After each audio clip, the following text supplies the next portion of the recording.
Greetings from the road. It's a blustery mid-morning here. I'm in Rhode Island. I'm with George on the left. His birthday is next month, Christmas Eve. My youngest daughter from my first marriage, her birthday is Christmas Eve. So next to him is his son, Jimmy. This gentleman's gonna be 80 years young on Christmas Eve. What you have here is a registered 24 Model T Touring that a gentleman in Houston, Texas bought from these guys, and I'm taking it there. But then I started talking with him.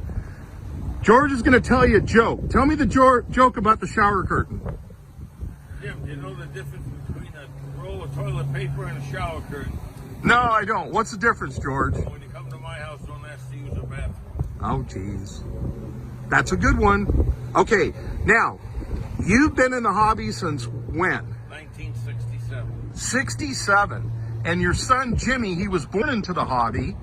And so when did you start working on Model Ts with your dad? Since I was a child, I used to watch my dad working on his Model Ts, and I picked up everything.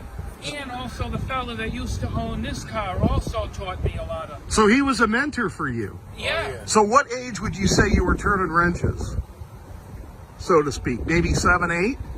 Yeah, I was pretty young. Pretty young. I was always hanging around my dad, watching, him doing his own mechanics on his own cars. And I didn't buy my first model. Well, I didn't receive my first Model T till I was 17 years old. In high school, and it was a gift for your graduation? Exactly. Okay, now you've got 4 right now, correct? I have 3. 3. Okay, and how many does your dad have? Well, I got one left. I had 3 too. Okay, so you got 1 left, and we're going off season here right now. Do you guys ever get out in the winter and do any events or go down to the road? Look crazy to you? Of course not. It's too damn cold to get out in the woods. Well, I had to ask. Do either of you guys know Bill Harper in New Hampshire? I'm not sure. Okay, all I right. know him by sight from different car shows. Okay, but you know Don Lang, of course. Oh, yeah. Everybody knows Don. Okay, who else in the areas would you like to say hi to that you know that lives in this region?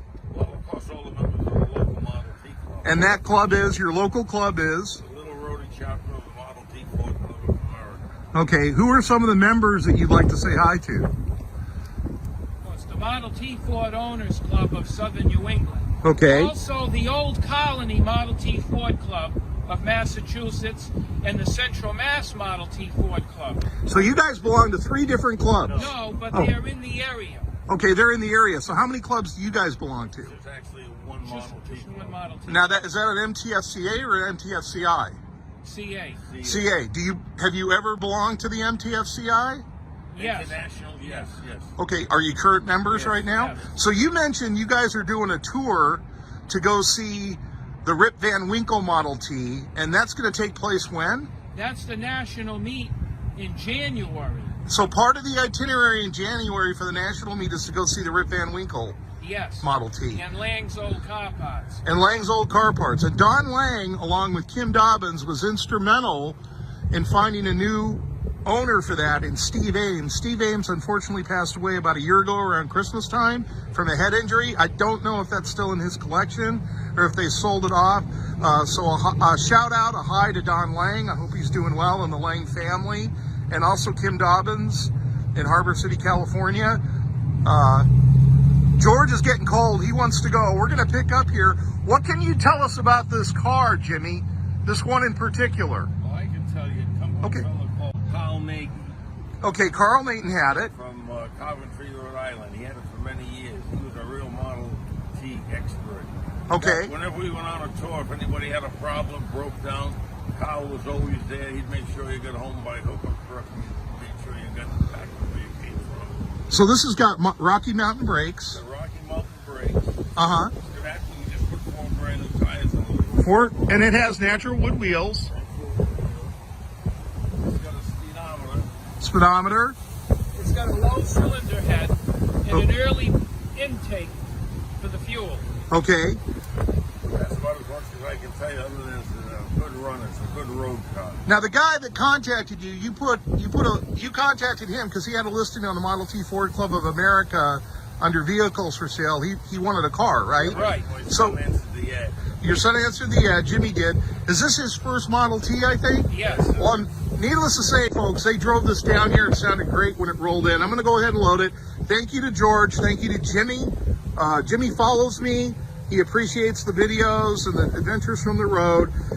You folks stay in touch because, ironically, I'm going to go and do an extensive, detailed analysis and interview and research on another 1917 Model T Touring that was supposedly one of the campaign cars for Henry Ford, possibly for Senate and possibly for president. And that's an interesting story. I'll be updating you in about 4 or 5 days. Thanks to these guys. One other thing I didn't mention. Yeah. What was the movie that it was in? Oh, this car was in a movie. It was in the movie Mr. North in 1987. So this is a movie car. And it was also in the Great Gatsby movie. It was in the Great Gatsby as I well. just found that out last week. Now, when did he do the restoration work on this? Well, he bought it in 1984. Okay, was it already in this condition? I can't remember. Okay. I can't remember what happened yesterday. You want to remember what happened tonight? George, I can't remember what I had to eat yesterday, so you and I are on the same page. And that's one of the things that happen as you get older. I'm going to pull back, show you the car. There's a Buick behind it. Everybody have a good day. Thank you to George and Jimmy for coming down to Lowe's to bring this to me.